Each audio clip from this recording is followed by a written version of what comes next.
За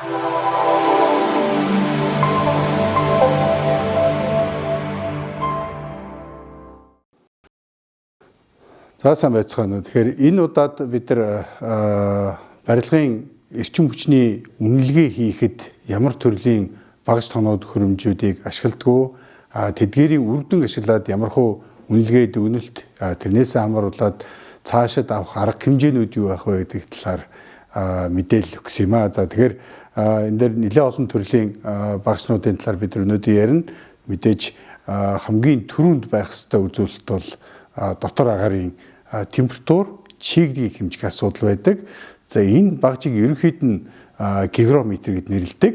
Тухайлбал энэ дээр байж за энэ бол ер нь температур тэгээд доотлолт нь чиглэлийг зааж байна. Яг өөр төхөөрөмж гэх юм бол бас энэ ч байж байна. Тэгэхээр ямарваа нэг хэмжээгээр барилгад хэрв халаалтан ч юм уу эсвэл дулаалгын талаар хэмжилт хийж байгаа бол мэдээ заавал дотор болоод гадна агаарын температурыг хэмжих ёстой. Тухайлбал энэ өөрөө гадна агаарын давхар сенсортой дотор талдаа багажаа хэмжээ явьчдаг. Тэгэхээр ер нь зүгээр халаалтын хүчин чадал хүрч байгаа эсэх гэдэг юмыг тодорхойлохын тулд заавал гадна дотор агараа зэрэг хэмжиж яагаад хийх ёстой. Ер нь халаалтын системийн хүчин чадал бол гадна дотор агаарын температур наацх нэг 50 градус байхад л хүчирч явах ёстой. Яг зүгээр Улаанбаатар хотын төвд жоохон нисэх ярамгийн орон гэх юм бол бүр 60 градус ч гэдэг нэг иймэрхүү шаардлагууд байдаг. Тэгэхээр тухайн нөхцөл байдлыг тодорхойлохын тулд эхний ээлжинд хийх ёстой хэмжилт бол температур чиглэг буюу гигрометр гэдэг багж. Яг нь нэлээдгүй олон стандарт дээр агшин зуурын буюу тухайн үед нэвтэрч орол температур чиглэгийн хэмжсэн үйлдэлийг авдаг боловч нэлээд бодиттой тодорхойлохын тулд удаан хугацаанд хэмжих хэрэгтэй болдог. Мэдээж суугаад бичээд байна гэж боломжгүй юм. Тийм учраас аль болох өөртөө өгдөл хадгалах юм уу? Дата логер гэж ярьдаг ийм юмтай багжийг авах жишээтэй. Тухайлбал энэ бол за нэг цагийн зайтай хэмжээ гэх юм бол энэ багж нэг 2 жил тутам 2 жил орчмын өгдлийг өөртөө хадгалах боломжтой. Тэгэхээр энэ юу гэж яах вэ гэхээр хэмжихээсээ гадна бас өөртөө санах хойтой байх хэрэгтэй. Мэдээж багажнуудын хувьд бас нэг анзаарах хэрэгтэй бол хэр зэрэг наривчлалтай вэ гэдэг асуудал дээрэс нь бас тохируулах хийсэн үгүй юу гэдгийг заавал бодож явах хэрэгтэй. За хэмжсэн үр дүнгуудээ яаж хэрэгжлэх вэ гэд тэгэхээр дэлгэцэн дээр харагдана ер нь зүгээр температур чиглэлээс хамааруулаад яаж үнэлгээ хийх вэ гэд.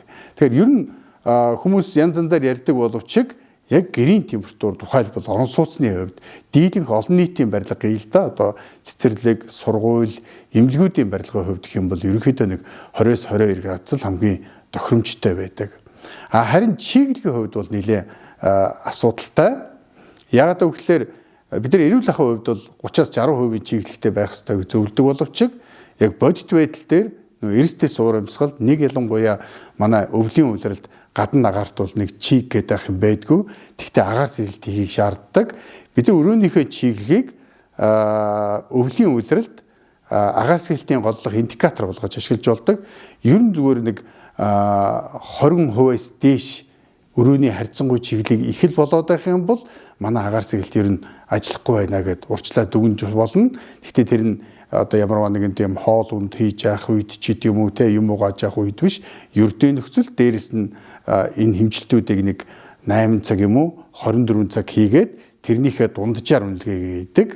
Тэгээд ахаа сануулхад чиглэг бол өвлийн үйлрэлд харьцангуй чиглэг бол агаар сэргэлт одоо систем ажиллаж байгаа эсгийг шалгах гол индикатор байдаг. Тэгэхээр график байдлаар ангилж одоо бас үзүүлсэн байгаа. Тэгээ энэ дээрээс харж байгаа маш хялбар байдлаар температур чиглэгээ хэмжих юм бол за нэгдүгээр манайх тухтай байна уу гэдэг асуудал нөгөө талаас агаараа сэлгэж чадчихэв үгүй гэдэг ийм одоо дүгнэлтийг одоо энэ багжийг ашиглаад тодорхойлох боломжтой байдаг.